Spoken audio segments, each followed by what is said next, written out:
What is going on, everyone? Welcome to the video. I am holding the most feared weapon in all of the internet, and it is the KARAMABIT. This is my trainer that I randomly have had for years. It's not the best trainer, but it does the job. It's this very super sharp plastic that James is terrified of, and he's holding the camera right now. So luckily he's not gonna get hit with it yet. But throughout my years of YouTube, one of the more popular videos is the KARAMABIT video, where I had a whack-ass haircut and I was doing KARAMABIT flips, where you kind of flip the little thing like this. And there's this huge like, oh, why would I do that? Wow, that's so stupid and all that stuff. So I just want to give you a little bit of insight in what I've been able to study and what I've been able to do with the KARAMABIT to prove some points or just to clarify things. I mean, I could still be wrong at the end of the day. Now, first and foremost, you see when we do certain KARAMABIT flows, you get that flipping motion that the ring provides around your finger, which is, you know, meant for weapon retention purposes, or maybe some counter-offensive if I want to punch someone with it.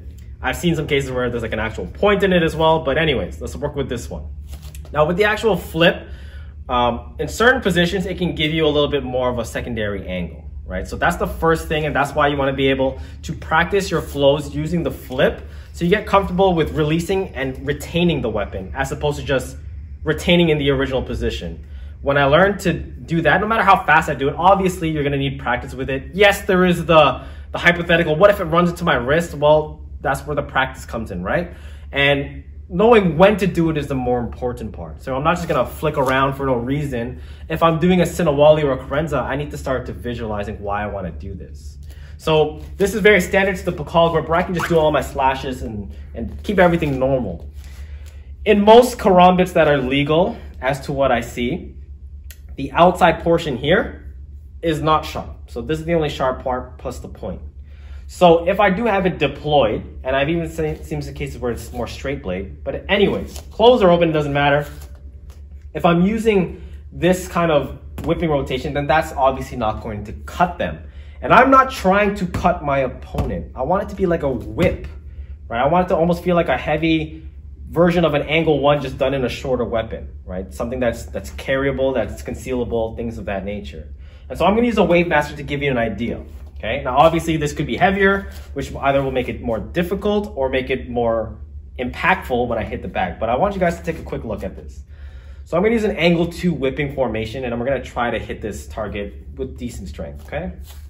And so I can completely retain it at the end, because I know when to stiffen up my grip. And when I come back, I can roll it, tighten up, and go in for a secondary slash going up. That would be an angle 5 in our curriculum.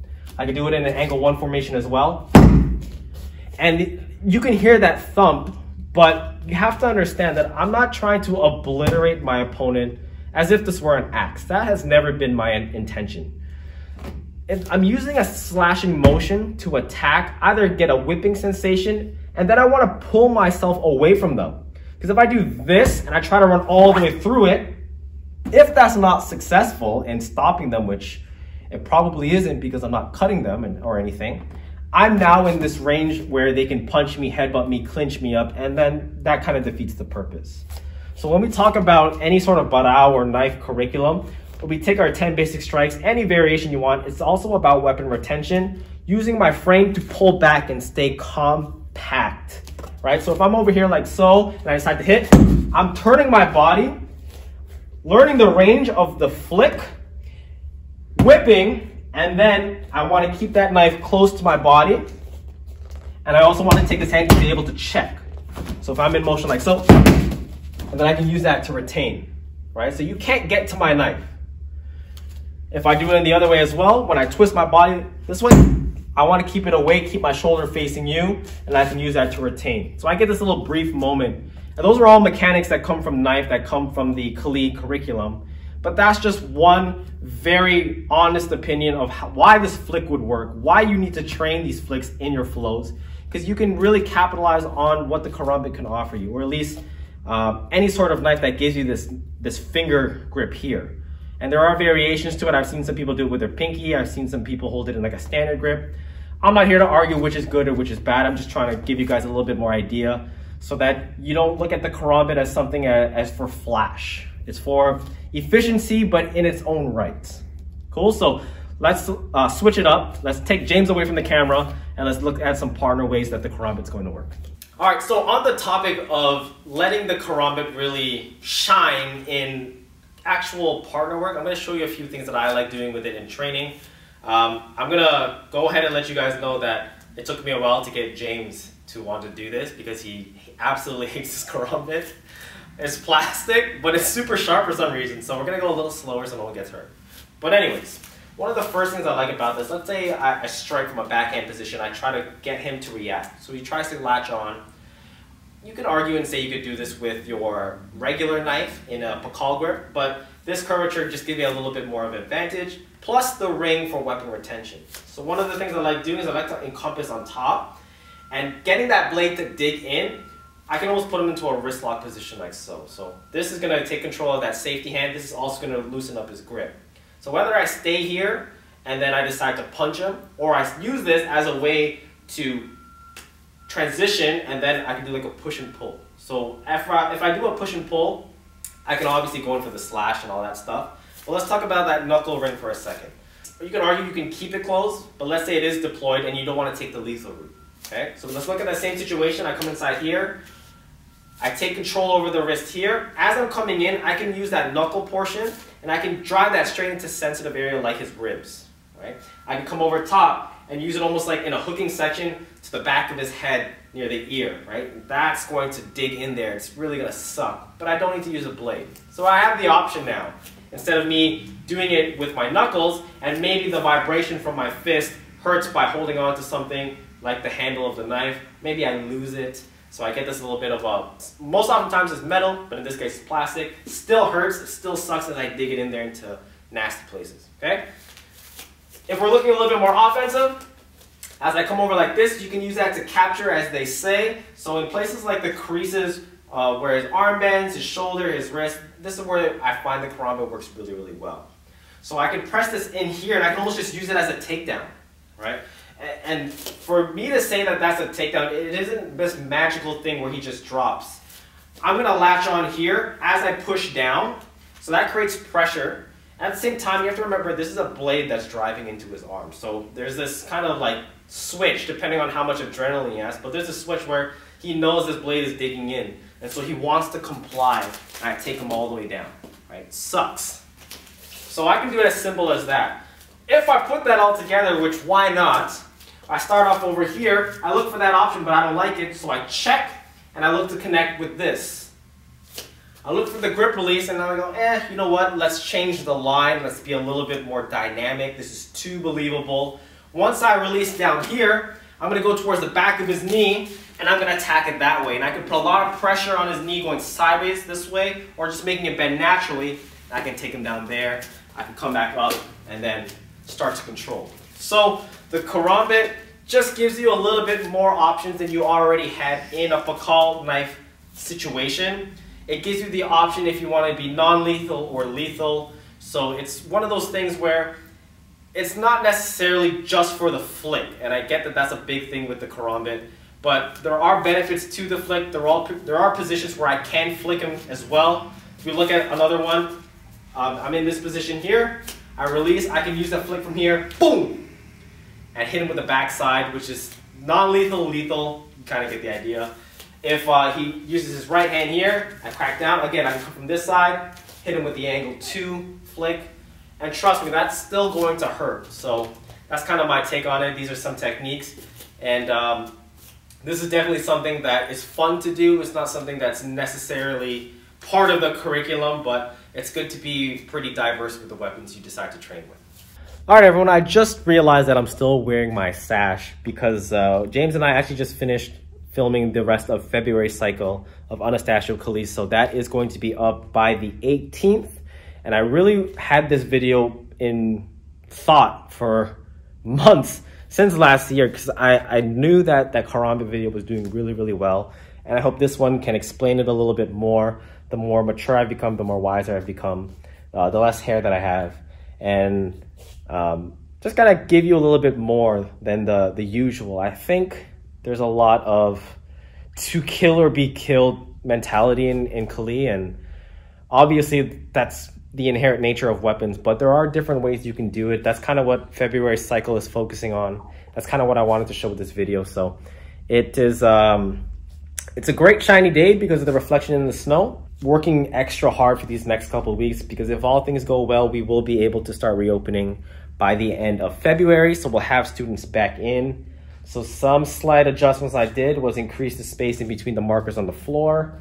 Working on some signage and just small things like that as we continue the major renovations, so that the experience here at the Academy is that much better for this year and the years going forward. But here at the Academy, it's me, it's James in the back there, and it is our loyal and trustworthy good friend Jordy, who is stuck behind our little gate here so he doesn't interrupt our filming. So I realized I haven't really been updating you on what's going on in the Academy and what we're trying to do. So if you guys haven't watched the videos, I'm just going to list it very, very quickly. And once they're in, we'll break it down a little bit more.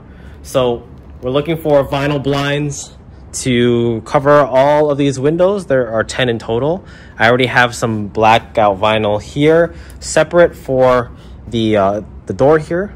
So that's going to be black, but the rest of them are going to be white, but they are going to be blackout shades. So number one, at nighttime when parents park their cars here and they're waiting because currently they're not allowed to be in the reception area, their lights shine at perfect height to blind all the students' eyes when they're sitting down and legs crossed. So we can close that off. And then number two, on brighter days, like when we have Saturday morning classes, the sun beams through and it just burns everyone. And it's very difficult to teach because if I'm standing on this side here, like so, the sun's coming in behind me, blinding my students. They're all closing their eyes, and it's a very difficult process. So that is the second reason as well. The second, probably biggest thing that we're doing at the gym is we're gonna add in 2 heavy bag stands, one over here, and they're gonna be 6-foot heavy bags, legit heavy bags. So I'm gonna be doing a lot more striking content, a lot more training videos of kind of like my personal regimen, because striking is a very, very huge thing, both in conditioning and technical. And it's just one more thing that I can provide for my students to get a little bit more than just the wave masters or just pad work with each other. We got some small things coming in, like we got a bunch of mitts and pads coming in for when we're allowed to do partner work. We have obviously the washroom being updated. If you guys saw earlier, that is the new sink waiting to be put in. We got a few things that need to be done prior. The desk here is part of our setup that's going to go back here, which is going to be our warehouse operations. So that's where I'm going to be processing orders, where I'm going to be keeping Anastacio merch that's going to be available for you guys very shortly. I know I keep saying I'm going to do merch, or that we're going to do this, we're going to do that. But since I've had all this downtime because the Academy has been closed, so has every freaking store out there. Every store has been closed. It's been so difficult to order things because they're so delayed, or you can't go in to personally see it.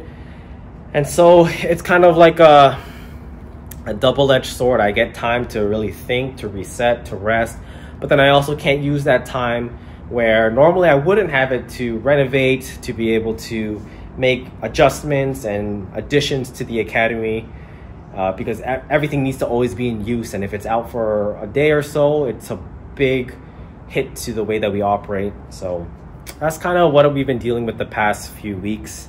And so hopefully once we have everything kind of set and we just need to press the button, hit the order, make the phone call, everything can just go, and all of those updates happen very, very quickly, and we can just get to actual operation.